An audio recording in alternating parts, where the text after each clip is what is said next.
Halo, ketemu lagi dengan saya Elda, NIM 20651042 dari kelas 1B Akuntansi Manajerial. Hari ini akan membahas topik 10 pengarahan. Definisi pengarahan. Pengarahan merupakan fungsi manajemen yang sangat penting yang dipergunakan dalam suatu organisasi atau usaha. Definisi pengarahan menurut ahli, menurut Reineck dan Soil, 1990 mengartikan pengarahan sebagai usaha mendorong bawahan dalam mencapai tujuan perusahaan. Adapun definisi lain dari pengarahan yaitu merupakan hubungan manusia dalam kepemimpinan yang mengikat para bawahan agar bersedia mengerti dan menyumbangkan tenaganya secara efektif dan efisien dalam pencapaian tujuan suatu organisasi. Tujuan dari pengarahan adalah menjamin kontinuitas perencanaan, membudayakan prosedur standar, menghindarkan kemungkinan yang tak berarti, membina disiplin kerja, dan membina motivasi yang terarah.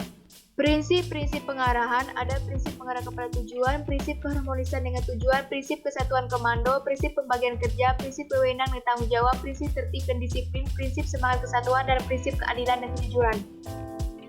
Cara-cara pengarahan dilakukan dapat berupa orientasi, merupakan cara pengarahan dengan memberikan informasi yang perlu supaya kegiatan dapat dilakukan dengan baik. Perintah merupakan perintah dari pimpinan kepada orang yang berada di bawahnya untuk melakukan atau menanggulangi suatu kegiatan tertentu. Delegasi wewenang, dalam mendelegasikan wewenang ini, pimpinan melimpahkan sebagian dari wewenang yang dimilikinya kepada bawahannya.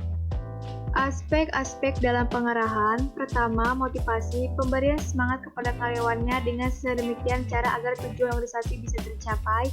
Dua, kepemimpinan, seorang pemimpin dapat mengarahkan karyawannya untuk menjalankan tugas mereka dan mencapai tujuan organisasi, harus bersikap adil kepada bawahannya dan mempunyai rasa sosial yang tinggi serta bijaksana dalam pengambilan keputusan. Tiga, komunikasi merupakan hal yang sangat penting di dalam pengarahan. Komunikasi yang salah dapat menyebabkan kesalahpahaman dalam mengartikan suatu arahan atau perintah sehingga terjadi kesalahan pekerja dalam melaksanakan perintah atau tugasnya. Komunikasi yang efektif harus memenuhi kriteria sebagai berikut. Pesan harus dirancang dan disampaikan semenarik mungkin. Pesan harus menggunakan lambang-lambang tertuju kepada pengalaman yang sama sehingga sama-sama bisa dimengerti. Pesan harus membangkitkan kebutuhan pribadi komunikan dan menyarankan beberapa cara untuk memperoleh kebutuhan tersebut. Pesan harus menyarankan suatu jalan untuk memperoleh kebutuhan yang layak bagi situasi kelompok tiga komunikan berada pada saat digerakkan untuk memberikan tanggapan yang dikehendaki. Sekian dan terima kasih dari saya. Sampai ketemu di topik terakhir di topik 11.